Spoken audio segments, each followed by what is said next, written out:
मृतदेह घेऊन कोलकाताकडे जाणाऱ्या रुग्णवाहिकेचा भंडारा येथे जुना नागपूर नाक्याजवळ अपघात झाला। त्यात दोघे जण जखमी झाले। एका ट्रकने रुग्णवाहिकेला धडक दिली। सदर अपघात दिनांक 23 मे 2024 रोजी सायंकाळी 5 वाजता घडला। जखमींना जवळच्याच एका खासगी रुग्णालयात दाखल करण्यात आले। मृतदेह घेऊन जाणारी रुग्णवाहिका वाहन क्रमांक MH19J3779 ही कोलकाताच्या दिशेने जात असताना भंडाराजवळ नागपूरकडे जाणाऱ्या ट्रकने धडक दिली। त्यात चालकासह अन्य एक जण जखमी झाला।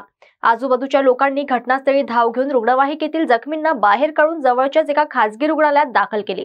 अपघातानंतर ट्रक घटनास्थळावरून पसार झाला। अपघाताची माहिती भंडारा पोलिसांना मिळताच त्यांनी घटनास्थळी धाव घेतली। उशिरापर्यंत भंडारा पोलिसात गुन्हा दाखल करण्यात आलेला नव्हता। भंडारामधनं नितिन कुथे यांची रिपोर्ट। मां प्रभावती बिल्डर्स लेकर आए हैं सोनेगांव तालाब को लगकर प्राइम लोकेशन पर प्रभावती अपार्टमेंट में 2 BHK luxurious flat. A project by मां प्रभावती बिल्डर्स। मां प्रभावती बिल्डर्स के साथ होंगे अब आपके सारे सपने पूरे, वह भी किफायती दामों में। Speciality modular kitchen, lift facility, parking, POP in all rooms, 24/7 drinking water and many more facilities are available। GL tours end travels करे धार्मिक एवं पर्यटन यात्रा भेड़ाघाट, बनारस, चित्रकूट, अयोध्या, प्रयागराज, अमरकंटक।